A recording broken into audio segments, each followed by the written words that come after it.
সকলকে জয় যিশু। সকলকে স্বাগত এবং ধন্যবাদ জানিয়ে প্রভুর বাক্য নিয়ে চলে আসলাম আরও একটা সুন্দর দিনে। প্রতিটা দিনের মতন আজকের আরও একটা সময় আমরা প্রভুতে পেয়েছি। ঈশ্বরকে অনেক ধন্যবাদ জানাই যেন এই দিনগুলি আমরা প্রভুর জন্য রেখে প্রভুর পথেই যেন চলতে পারি এবং ঈশ্বরের ইচ্ছাকে যেন পালন করে চলতে পারি। আমাদের জন্য তার যা পরিকল্পনা, সেই পরিকল্পনাকে প্রাধান্য দিয়ে সেই পরিকল্পনাকেই আমরা মান্যতা দিয়ে এবং তার প্রতি বাধ্যতায় থেকে যেন চলতে পারি। যেই বিষয়গুলো আমাদের জন্য অনেক কনফিউজের হয়, অনেক দুশ্চিন্তার হয়, আমরা বুঝে উঠতে পারি না আমরা কি করব, আমি বলতে চাই তোমরা সব সময় তোমাদের মনে মনে, তোমাদের হৃদয়ে, তোমাদের প্রার্থনায় তোমরা সকল সময় প্রভুর থেকে উত্তর জানতে চাও। আমি দেখলাম এক বিশ্বাসী ভাই অথবা বোন আমাকে কমেন্ট করেছে যে আমরা কি করে প্রভুর সাথে মনে মনে কথা বলবো। দেখো, এই বিষয়গুলো কেউ আমাদেরকে শিখিয়ে দেবে আর আমরা সেইগুলো অনুযায়ী চলবো, কখনোর জন্য তা সম্ভব নয়। কারণ প্রভু হলো তোমার, প্রভু যিশু হলেন তোমার, প্রভু যিশু হলেন আমার। হ্যাঁ, তিনি সকলের, কারণ নির্দিষ্ট একার নয়, সেই অর্থে আমি এটা বলছি না, তিনি সবার। কিন্তু যখন প্রভু ঈশ্বরের সঙ্গে আমাদের নিজস্ব সম্পর্ক আছে আর সেই সম্পর্ক যখন পার্সোনালভাবে গড়ে উঠেছে, যখন আমাদের চাওয়া পাওয়া, ইচ্ছা অনিচ্ছা, ইচ্ছা সকল কিছু আমরা প্রভুর কাছে রাখি, যেটা মানুষের কাছেও বলতে পারি না সেটা পিতা ঈশ্বরের কাছে জানাই, তো সেই জায়গায় দাঁড়িয়ে প্রভু যিশু কিন্তু তোমার, প্রভু যিশু কিন্তু আমার। এই যে আমাদের, অর্থাৎ তোমার একার আমার একার, তুমি যা বলবে আমি তা বলবো না, আবার আমি যা বলবো তা তুমি বলবে না, এই যে আমাদের সম্পর্ক প্রভু ঈশ্বরের সঙ্গে, যখন এই সম্পর্ক আমাদের আছে আমরা তখন তার সাথে কথা বলবো। আর এই সম্পর্ক যখন আছে, এই কারণের জন্যই আছে যেন আমরা তার প্রতি নির্ভরতায় চলি, তার প্রতি বাধ্যতায় চলি। কারণ এই সম্পর্ক যদি না থাকতো, প্রভু ঈশ্বরের সঙ্গে আমাদের যদি পার্সোনাল রিলেশনশিপ না থাকতো, প্রভু যিশু যদি সেই যোগসূত্র বন্ধন আবার পুনরায় না করতেন, তাহলে আমরা ঈশ্বরের প্রতি বাধ্যতায় চলা কি তা জানতে পারতাম না। ঈশ্বরের গৌরব হোক যে তিনি আমাদেরকে সেই সুযোগ করে দিয়েছেন তার কাছে আমাদের সকল কথা জানানোর জন্য। তাই যখনই দুশ্চিন্তায় আছো, কোনো একটা বিশেষ প্রবলেম নিয়ে চিন্তা করছো, বা যাই হোক না কেন, জীবনে চলার ক্ষেত্রে যে ধরনের বাধাই আসুক না কেন, প্রভু ঈশ্বরের সঙ্গে হৃদয়ে কথা বলো। পিতার কাছে জানতে চাও যে পিতা তোমার ইচ্ছা কি, আমাকে তুমি পথ দেখাও, এই কাজটি আমি করব, আমি বুঝতে পারছি না, আমি জানি তুমি আমাকে পথ দেখাবে, আমি তোমাকে বিশ্বাস করি আর আমি জানি তুমি আমাকে যেই পথ দেখাবে আমি সেই পথে আমার অজান্তেই চলবো, কারণ তুমি আমাকে সত্যের পথ দেখাবে। তার কাছে তুমি জানতে চাও, তার কাছে প্রার্থনা রাখো, আর যখন প্রার্থনা রাখছো সেটা সম্পূর্ণ বিশ্বাস সহকারে রাখবে, আর সেই বিশ্বাস যেন অবশ্যই গভীর বিশ্বাস হয়। এমন নয় যে আমি বলে দিলাম বলে তোমরা বিশ্বাস সহকারে প্রার্থনা রাখলে, এমন নয় যে বাইবেলটা পড়ে জানলে তাই জন্য বাইবেলের কথা পালন করার জন্য তোমরা বিশ্বাস রাখলে, না, এমনটা নয়। ঈশ্বরকে বিশ্বাস করা, ঈশ্বরের প্রতি চলা কখনোর জন্যই কোনো গ্রন্থ, কোনো পুস্তক, কোনো ধর্মপুস্তক থেকে পড়ে তা শেখা সম্ভব নয়। ঈশ্বরের প্রতি বিশ্বাস তৈরি করতে গেলে নিজের বিশ্বাসকে রাখতে লাগে, শুধু তাই নয়, নিজের হৃদয়কে রাখতে লাগে।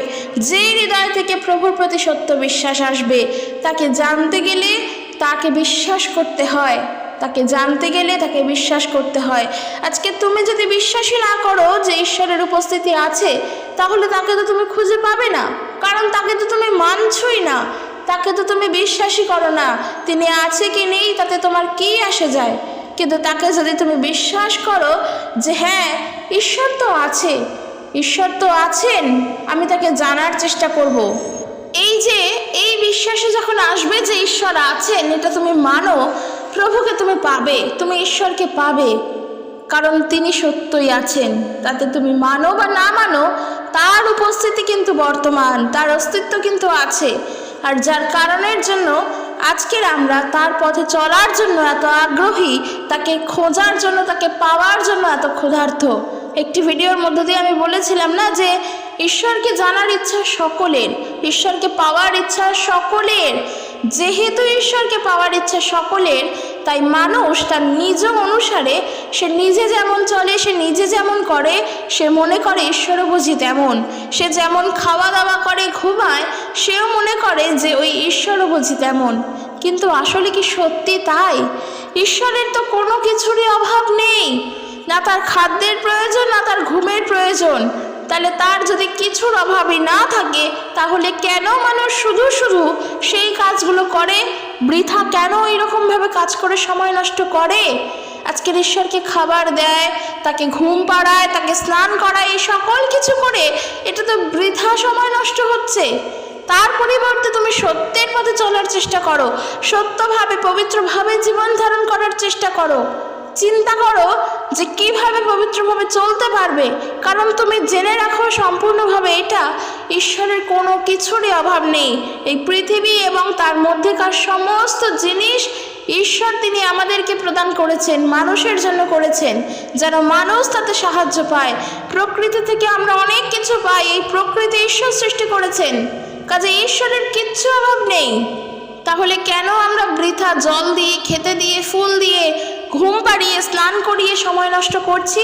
বরং সেই সময়টা সত্য পথে চলার জন্য, সত্য পথে হাঁটার জন্য শপথ নাও, যেন সত্যভাবে পবিত্রভাবে চলতে পারি। আর এই যে সত্যভাবে চলবো, পবিত্রভাবে চলবো, এই পবিত্রতায় চলতে গেলে কি করতে হবে? কেন আমরা পবিত্রতায় চলবো? আমরা কি তাহলে পাপী? আমরা কি পাপ করছি? তাহলে আমরা যদি পাপ করি, তাহলে আমাদের পাপের ক্ষমা কি হবে? আমরা কি পাপ থেকে ফিরতে পারবো? এই প্রশ্নগুলো নিজেকে করো, এই প্রশ্নগুলো নিজের মধ্যে রাখো। আমি এগুলো কাদের উদ্দেশ্যে বলছি? যারা ঈশ্বর ভেবে কাউকে খেতে দিচ্ছে, তাকে ঘুম পাড়াচ্ছে, তাকে স্নান করাচ্ছে, যারা মূর্তি পূজায় ওইভাবে চলছে, আমি তাদের জন্য বলছি। দেখো, পাপ যদি ক্ষমা না হয়, ঈশ্বরের কাছে আসা সম্ভব নয়, কারণ ঈশ্বর হলেন পবিত্র। তার কাছে আসতে গেলে নিজের পাপের ক্ষমার প্রয়োজন। তিনি পবিত্র, তার মধ্যে পাপের অংশটুকুনি নেই, তার মধ্যে লেশ পাপের লেশ মাত্র নেই, একটা কণা পাপের লেশ মাত্র নেই। তিনি সম্পূর্ণ পবিত্র। আর সেই পবিত্র ঈশ্বরের কাছে আসতে হলে নিজেকে পবিত্র করতে হবে। আর সেই পবিত্র করা মানে কি গঙ্গা জলে স্নান করা? সেই পবিত্র মানে কি গঙ্গা জলে গিয়ে 3 বার ডুব দেওয়া এবং বলা আমি পবিত্র? না, কোনো দিনের জন্য তা নয়। পবিত্র হওয়া মানে তোমার যে অন্তরে থাকা পাপ প্রবৃত্তির স্বভাবগুলো, তা সম্পূর্ণরূপে ধূলিসাৎ করা, তার মৃত্যু ঘটানো। তোমার ভিতরে থাকা যে পাপ প্রবৃত্তিগুলো, তার ধৌতকরণ করা। এখন প্রশ্ন হলো, এই ধৌতকরণ কি করে করব? সূচীকরণ কি করে করব? শাস্ত্র বলছে, শুধু বাইবেল নয়, সমস্ত শাস্ত্র বলছে, রক্ত সেচন বিনা পাপের মোচন নাই। যদি রক্তই না দেওয়া হয়, তাহলে রক্ত না থাকলে তো আমাদের পাপের মোচন হবে না। এই রক্ত কার রক্ত? এই রক্ত কিসের রক্ত? পশু বলির রক্ত? পাঁঠার রক্ত? মেষের রক্ত? ভেড়ার রক্ত? না, সেইখানে এসে প্রভু যিশুকে দেখো, তার পবিত্র রক্ত তিনি ঝরিয়েছিলেন, কারণ তিনি নিজে আমাদের জন্য বলি হলেন।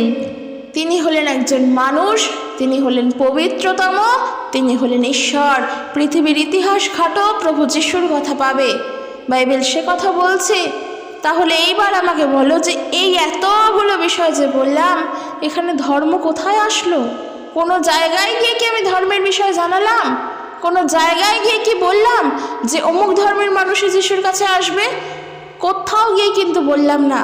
আমি বললাম ঈশ্বরকে পাওয়ার কথা, ঈশ্বরকে জানার কথা, ঈশ্বরের কাছে যাওয়ার কথা, ঈশ্বরকে বোঝার বিষয়।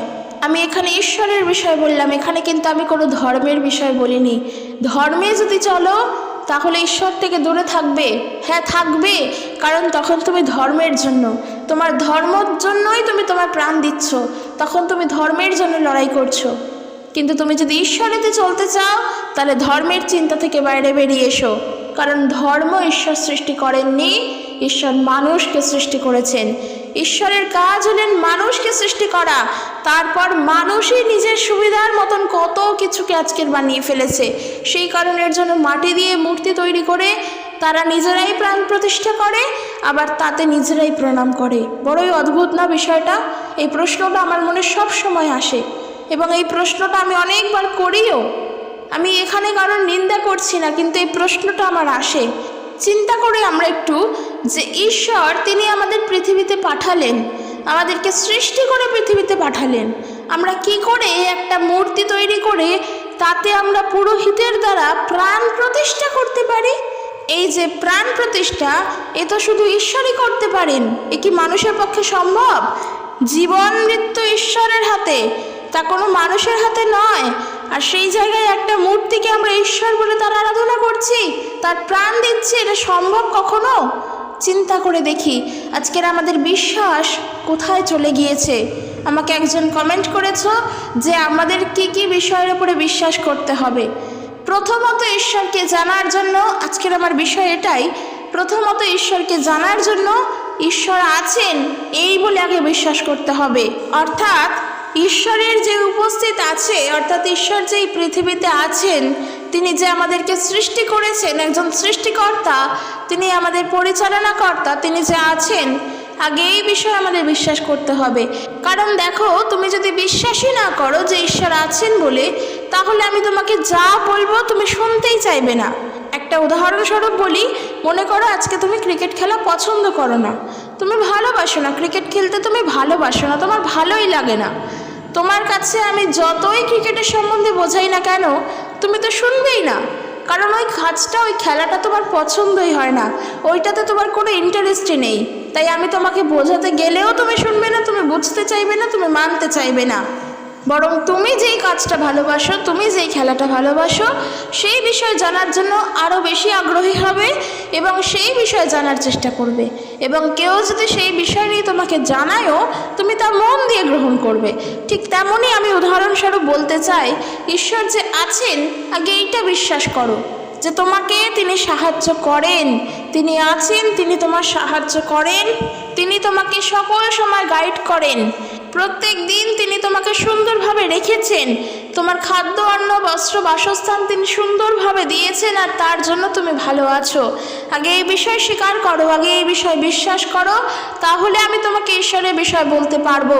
তো প্রথমত বলি যে যদি বিশ্বাস করতেই হয়, তাহলে আগে এইটা বিশ্বাস করো ঈশ্বর আছেন। এবং এর পরের যে বিষয়, আমরা কি বিশ্বাস করব? ঈশ্বর আছেন আমরা করলাম, এই যে ঈশ্বর আছেন, তাহলে আমি তাকে জানবো কি করে? তাকে জানার জন্য আমার কি করতে হবে? তাকে জানার জন্য আমাকে কি কি বিষয়ের উপরে বিশ্বাস করতে হবে? ঈশ্বর তো আছেন, তো তিনি কি মানুষ রূপে আছেন? তাকে কি আমরা দেখতে পাচ্ছি? এই প্রশ্নটা যদি আবার উঠে আসে, উত্তর হবে যে না, তাকে আমরা দেখতে পাই না। তার কারণ বাইবেল বলে ঈশ্বরকে কেউ কোনো দিনের জন্য দেখেনি, আর কেউ কোনো দিনের জন্য দেখতে পাবেও না। যিনি ঈশ্বর, যিনি সর্বশক্তিমান, আমি তার কথা বলছি, আমি কিন্তু এখানে প্রভু যিশুর কথা বলছি না। হয়তো আমরা অনেকে স্বপ্নের মধ্য দিয়ে প্রভু যিশুকে দেখতে পাই, আমরা অনেকে স্বপ্নের মধ্য দিয়ে প্রভুর রবও শুনতে পাই, আমরা অনেকে স্বপ্নের মধ্য দিয়ে পবিত্র আলোকেও দেখতে পাই, অনেক কিছু পাই। হয় সেগুলো আমি অস্বীকার করছি না, করব না, কারণ আমি নিজেও দেখেছি। কিন্তু ঈশ্বরের বিষয় বলছি, ঈশ্বর যিনি সর্বশক্তিমান, বাইবেল বলে তাকে কেউ কোনো দিনের জন্য দেখেনি, আর কেউ কোনো দিনের জন্য দেখতে পাবেও না। তাকে দেখা সম্ভবই নয়, কারণ তাকে শুধু বিশ্বাস করতে হয়। আর প্রভু যিশু কি বলছেন, ঈশ্বরের বিষয়ে কি সাক্ষ্য দিচ্ছেন? যদি আমরা যোহন লিখিত সুসমাচার তার 4 অধ্যায় 24 পদ দেখি, সেখানে প্রভু যিশু বলছেন, ঈশ্বর আত্মা, আর যাহারা তাহার ভজনা করে তাহাদিগকে আত্মায় ও সত্যে ভজনা করিতে হইবে। অর্থাৎ ঈশ্বরকে জানার জন্য প্রথম যা করণীয়, যে ঈশ্বর আছেন সেই বিষয়ে আমাদের নিশ্চিত হতে হবে। দ্বিতীয় বিষয়, আমরা এইটা বিশ্বাস করব যে ঈশ্বর হলেন আত্মা, তাকে চোখে দেখা যায় না, তাকে চোখে দেখা যায় না। তাকে কি করতে হয়? তাকে আরাধনা করতে হয়, তার উপাসনা করতে হয়। কিসের দ্বারা? দেখো প্রভু যিশু বলছেন, যাহারা তাহার ভজনা করে তাহাদিগকে আত্মায় ও সত্যে ভজনা করিতে হইবে। অর্থাৎ ঈশ্বরকে যারা পেতে চায় বা ঈশ্বরকে যারা আরাধনা করতে চায়, তাদের করণীয় কি? আত্মায় এবং সত্যে ভজনা করা। কারণ এর বিপরীতে আর কোনো কথা হতেই পারে না। তাই তুমি ঈশ্বরকে যতই খেতে দাও, যতই ঘুম পাড়াও, তোমার ধর্মের বিশ্বাস অনুসারে তুমি যতই নিয়মকানুন পালন করো না কেন, তার দ্বারা ঈশ্বরকে জানা সম্ভব নয়। কারণ ঈশ্বরকে জানতে গেলে আত্মা এবং সত্যে ভজনা করতে হবে। এইবারে প্রশ্ন আসলো, এই আত্মা কি আর সত্য কি? এগুলো এক একটা বড় বড় বিষয়। এই বিষয়গুলোর উপর অনেক বড় বড় প্রচারও হয়, অনেক গভীর বিষয়, অনেক জানার বিষয়। আমি যদি এক কথায় বলি, এই আত্মা হলেন পবিত্র আত্মা, আর এই সত্য হলেন প্রভু যীশু খ্রিস্ট। এই যদি না থাকে, তুমি ঈশ্বরের আরাধনা করতে পারবে না। কারণ বাইবেল বলছে, তাহাদিগকে আত্মায় ও সত্যে ভজনা করিতে হবে। প্রভু যীশু কি বলছেন? আমি পথ, আমি সত্য, আমি জীবন। পিতা, পুত্র, পবিত্র আত্মা, তিনি মিলে এক ঈশ্বর।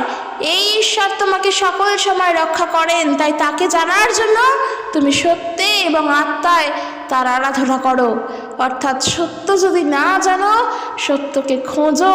প্রভু যীশু বলছেন, অন্বেষণ করো, তোমরা পাইবে। সত্যকে খোঁজো, সত্য আছে, তাকে তুমি পাবে। আর এই সত্য হলেন প্রভু যীশু খ্রিস্ট। কেন ঈশ্বর প্রভু যীশুকে পৃথিবীতে পাঠিয়েছেন? আর ঈশ্বর প্রভু যীশুকে তার নিজস্ব গুপ্ত সত্য রূপে প্রকাশ করেছেন। অদৃশ্য ঈশ্বরের প্রতিমূর্তি হলেন প্রভু যীশু খ্রিস্ট। তো অদৃশ্য ঈশ্বর যিনি সত্য, তার প্রতিমূর্তি তো অবশ্যই সত্যই হবে। তো সেই জায়গা থেকে তো সত্যই প্রমাণিত হবে এবং সত্যই প্রকাশিত হবে। আর ওই সত্য আমাদেরকে আজকে স্বাধীন করেছে। বাইবেল বলে, যে সত্য জানবে সে সেই সত্যে স্বাধীন হবে। অর্থাৎ এই স্বাধীন হওয়া মানে কি? পাপের বন্ধন থেকে মুক্ত হওয়া। এই স্বাধীনতা মানে কি? পাপ দশা থেকে মুক্ত হওয়া। এই স্বাধীনতা মানে কি? মন্দতার থেকে সত্য জগৎ অর্থাৎ আলোর পথে আসা। স্বাধীন মানুষ কখন হতে চায়? মানুষ যখন পরাধীন থাকে। ভারতবর্ষ যখন পরাধীন, ভারতবর্ষের স্বাধীনতা তখন দরকার।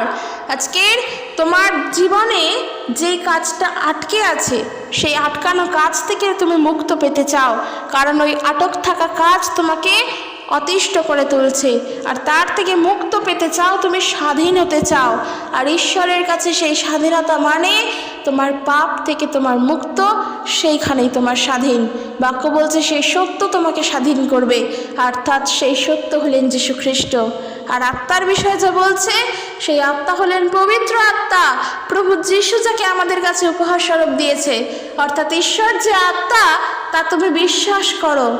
আর সেই আত্মাই আজকের অদৃশ্য হয়ে আমাদের সবার সঙ্গে, যারা যারা আমরা প্রভু যীশুকে বিশ্বাস করি এবং পিতা, পুত্র, পবিত্র আত্মার নামেতে বাপ্তিস্ম গ্রহণ করি, আমাদের সবার সঙ্গে পবিত্র আত্মা আছেন। কারণ দেখো, ঈশ্বর সবার সঙ্গে আছে। আমরা সবাই ঈশ্বরের সন্তান। ঈশ্বর সবার সঙ্গে আছেন।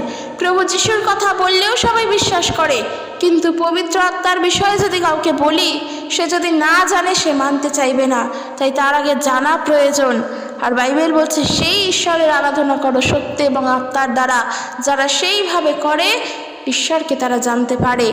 আজকের আমাদের বিষয় হলো, যা যা আমি তোমাদেরকে বললাম, যে কিভাবে আমরা বিশ্বাস করব, কি কি বিষয়ের উপরে বিশ্বাস করব। প্রথমত, ঈশ্বর যে আছেন তা বিশ্বাস করো।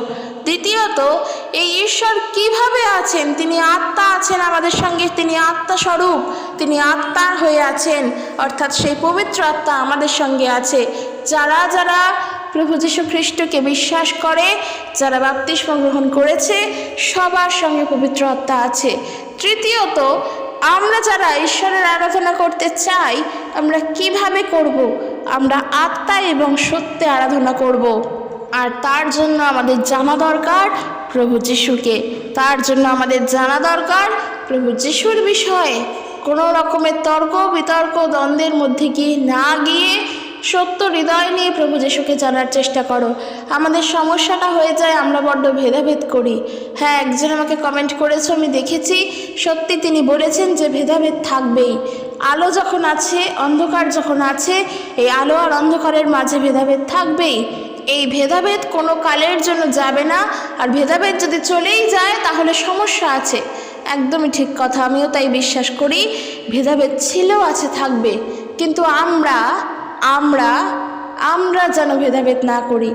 বিশেষ করে যারা আমরা খ্রিস্টের শিক্ষায় শিক্ষিত, প্রভু যীশুর থেকে শিক্ষা গ্রহণ করেছি, আমরা যেন ভেদাভেদ না করি। কারণ বাইবেল বলে তোমরা তো এমন মন্দ শিক্ষা পাওনি খ্রিস্টের থেকে, যেখানে নিজেরা আমরা মানুষের ভেদাভেদ করব, যেখানে নিজেরা আমরা মানুষকে নিচু চোখে দেখব, যেখানে আমরা নিজেরা মানুষের মধ্যে জাতিগত শ্রেণীগত বিভেদ করব। এই শিক্ষা তো আমরা পাইনি প্রভুর থেকে। শুধু তাই নয়, মন্দ শিক্ষায় চলার, মন্দ কাজ করার শিক্ষাও আমরা প্রভুর থেকে পাইনি।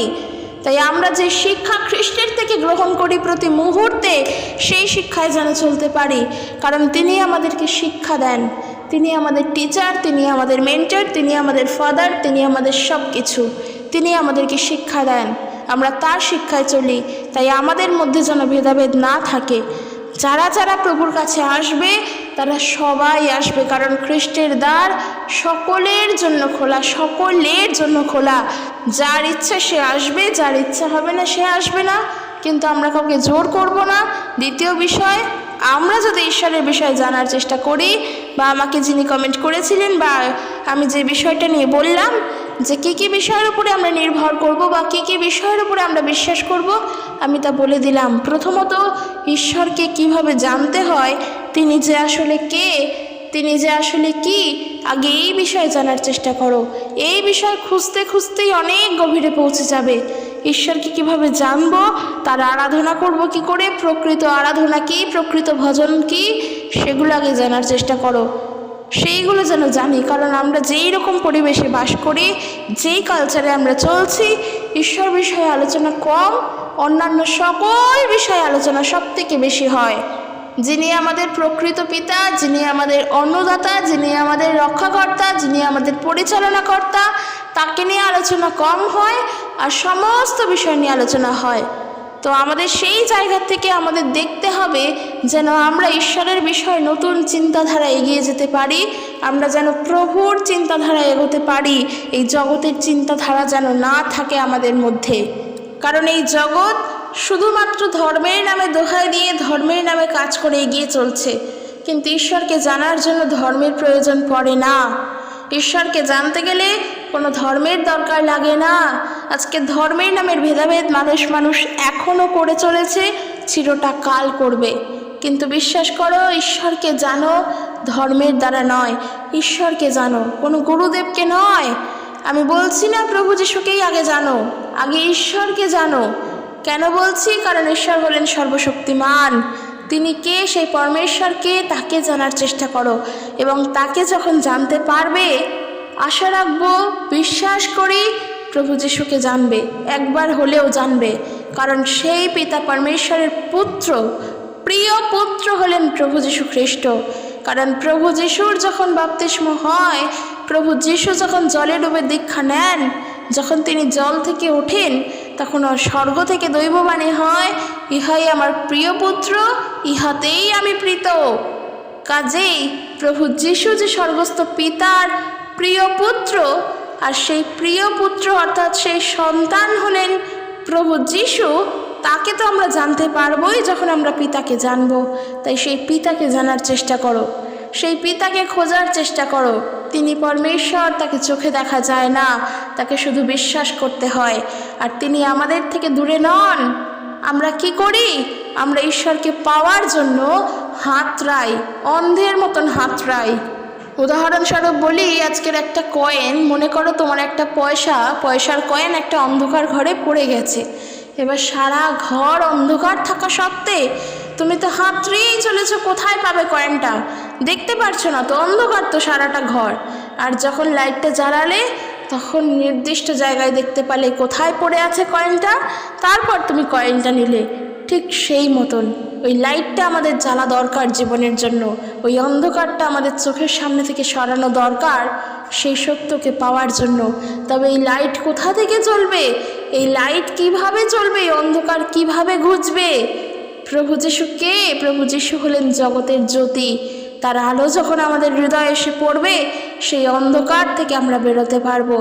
সেই অন্ধকার জগৎ থেকে আমরা বেরিয়ে পবিত্র আলোয় এসে পড়তে পারবো। ঈশ্বরের সন্ধান আমরা পাবো।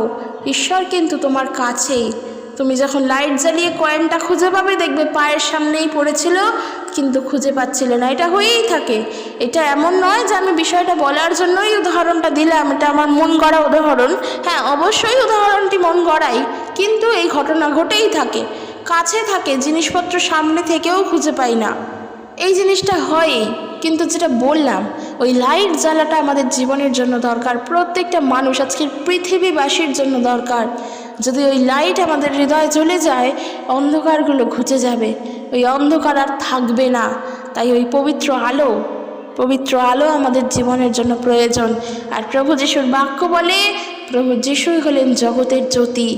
আর সেই জগতের জ্যোতি হয়ে যখন তিনি আসলেন, তার জ্যোতির ছটা যখন আমাদের ওপরে দিলেন, আমরাও সেই জ্যোতিকে জানলাম। বাইবেল বলছে তোমরাও জগতের জ্যোতি। প্রভু যিশু বলছেন যে আমরাও জগতের জ্যোতি, অর্থাৎ আমরাও আমাদের এই পবিত্র আলো দ্বারা, প্রভু যিশুর থেকে পাওয়া সেই জ্যোতির দ্বারা অপর মানুষের কাছে সত্যকে জানাতে পারবো। আর সেই মানুষও সত্যকে জানবে, তাতে তারা স্বাধীন হবে এবং তারা আরও 10 জনকে ঈশ্বরের সত্যর বিষয় বলতে পারবে। তাই আমাদের প্রথম করণীয় সেই জ্যোতিকে জানা, সেই সত্যকে জানা, সেই পবিত্র আলোকে জানা। তাকে খোঁজো, তাকে পাবে। কোনো ধর্মের নামে নয়, কোনো রকমের ভাবে, কোনো বিদ্বেষ ভাবনা নিয়ে নয়, কোনো হিংসাহিংসি ভাবনা নিয়ে নয়। সত্য হৃদয়, নম্র হৃদয়, শিশু মনা হয়ে প্রভুকে খোঁজো, অবশ্যই পাবে। এই বিষয়গুলো আমাদের জানা দরকার। আমরা বাইবেল পড়ি, আমরা বাক্য পড়ি, আমরা বাক্য থেকে দেখি, আমরা বাক্য মনে রেখে চলি, আমরা প্রার্থনা করি, আমরা যাই করি না কেন, আমাদের অন্তরে কিন্তু এই প্রশ্নগুলো থাকে।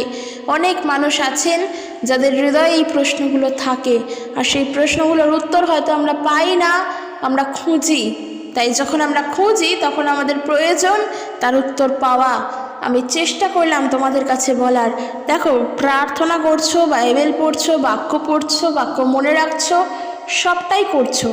এই সবটার মধ্যেই যদি তোমার করতে হয় বলে করো, কিংবা এই সবটার মধ্যেই তুমি এক প্রকার বাধ্য হয়েই করো, অথচ তোমার হৃদয় প্রশ্নগুলো অন্যরকম, তোমার হৃদয় প্রশ্নগুলো অন্যরকম আছে এই বিষয়গুলো নিয়ে, তখন তুমি বাইবেল পড়ো, প্রার্থনা করো, যাই করো না কেন, তুমি ক্লিয়ার হতে পারছো না। তাই ক্লিয়ার হওয়াটা আগে খুবই দরকার, ক্লিয়ার হওয়াটা আগে দরকার। তারপর দেখবে ঈশ্বরের প্রতি ভক্তি তোমার এমনিই চলে আসবে। তখন বাইবেল পড়তে এমনিই মনে আসছে, তখন আর কেউ বলে দিচ্ছে তারপরে বসছি, তা কিন্তু নয়। আগে ক্লিয়ার হওয়াটা দরকার ঈশ্বরের বিষয় নিয়ে। নানা মানুষ নানা প্রশ্ন করে, নানা রকমের উত্তর দেওয়ার দরকার থাকে। তাই এই প্রশ্নগুলো রাখো, তাহলে আমরা শিখতে পারবো, তা নাহলে আমরা শিখতে পারবো না। গত দিনের যে ভিডিওটি আমি বানিয়েছিলাম, সেই ভিডিওটির পর আমি কমেন্ট বক্সে দেখলাম অনেকে অনেক ধরনের প্রশ্ন করেছো। তাই আমি আশা রাখলাম এই ভিডিওটা বানানোর। আমি আশা রাখছি আরও একটি, যে তোমরা কিছু শিখতে পারলে, কিছু জানতে পারলে। যদি শিক্ষা গ্রহণ করেই থাকো, তাহলে বলবো যা যা শিখলে সেগুলো মান্যতা দিয়ে, সেগুলো প্রাধান্য দিয়ে চলো। ওই যে আমি শুরুতে থেকে যা যা বললাম, সেগুলো যদি বুঝতে পারো, তাহলে সেগুলো তুমি সেই মতন করে তোমার জীবনে চলো।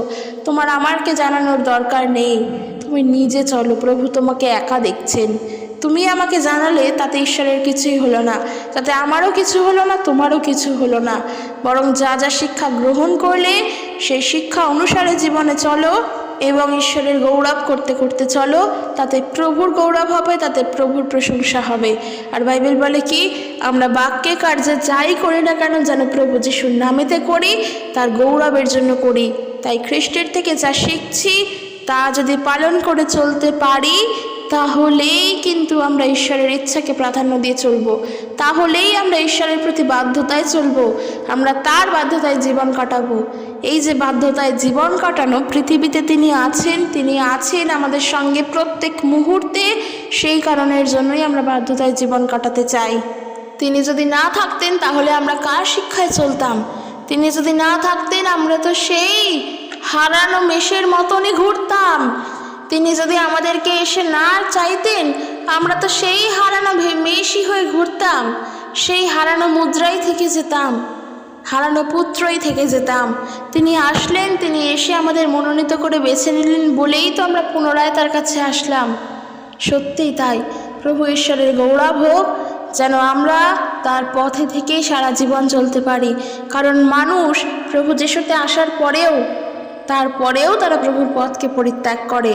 তাই একটি ভিডিওর মধ্যে দিয়ে আমরা বলেছিলাম না যে ঈশ্বরের কাছে কৃতজ্ঞতা বোধই হলো আমাদের প্রকৃত পরিচয়। সে কৃতজ্ঞতা বোধ প্রভুর প্রতি যেন আমাদের থাকে। সামান্য বিষয়ের জন্য যে বিশ্বস্ত, সে অনেক বড় বড় বিষয়তেও বিশ্বস্ত থাকে, বাইবেলে কথা বলছে। কিন্তু তুমি যদি প্রথমেই একটা বড় জিনিস পেয়ে যাও, দেখবে আর ছোট ছোট বিশ্বাস তোমার থাকবে না, ছোট ছোট বিষয়ের প্রতি আর তোমার বিশ্বাস থাকছে না। দেখা যাচ্ছে প্রভুর পথ থেকেও তুমি হারাচ্ছ। সত্যি তাই, এরকম ঘটে, এরকম ঘটেছে, এরকম হয়। আমাদের উচিত সামান্য সামান্য ছোট ছোট বিষয়ের থেকে বিশ্বস্ত হয়ে হয়ে বৃহৎ বিষয়ে বিশ্বস্ত হওয়া। ঈশ্বরকে বিশ্বাস করতে হয়, এর বাইরে আর কি বলবো আমি, এর বাইরে আর কিছু বলার নেই। ঈশ্বরকে বিশ্বাস করো, প্রভু তোমাকে আশীর্বাদ করবেন। আর তাকে বিশ্বাস করা মানে গভীরভাবে বিশ্বাস করা, কোনো ধর্মকর্ম পালনের মধ্য দিয়ে নয়, কোনো নিয়মকানুন পালনের মধ্য দিয়ে নয়, কোনো নিয়ম রীতির মধ্য দিয়ে নয়। জগৎ যা যা নিয়ম শিখিয়েছে, কোনো নিয়ম পালন করলেই ঈশ্বরকে বিশ্বাস করার বিষয় আসে না। নিয়ম পালন ঈশ্বরের সঙ্গে জড়িত নয়। তুমি তোমার সুবিধার জন্য, তোমার ভালো থাকার জন্য নিয়ম করো, কিন্তু তাতে ঈশ্বরের কিচ্ছু আসে যায় না। তার কারণ কোনো নিয়মই তিনি তৈরি করেননি, কোনো নিয়মকানুনই তার গড়া নয়। সব মানুষ নিজের স্বার্থের জন্য গড়েছে। ঈশ্বরকে জানতে হবে বিশ্বাস করে, তাতে তিনি সন্তুষ্ট হবেন, তাতে তিনি তোমাকে আশীর্বাদ করবেন, সেখানে তার গৌরব হবে। আর বাইবেল বলছে, কার্যে বাক্যে যা করো তাতে যেন প্রভুর গৌরব হয়। নিয়মকানুন করে যখন ঈশ্বরের গৌরব হয় না, তো সেই দায়িত্ব যেন আমাদের না থাকে, সেই কাজ আমরা যেন না করি। বরং ঘুম থেকে উঠে প্রভুকে ধন্যবাদ দিয়ে বলো, একটা এত সুন্দর দিন তুমি দেখতে পেলে। আজকের কত মানুষ এই দিন পায় না। এইখানে ঈশ্বরের গৌরব হয় যখন তাকে তুমি ধন্যবাদ দাও, যখন তার প্রশংসা করো, মহান নামের গৌরব করো, সেখানে তার প্রশংসা হয়। আমাদের করণীয় তাই, আমরা যেন ভুল কাজ না করি।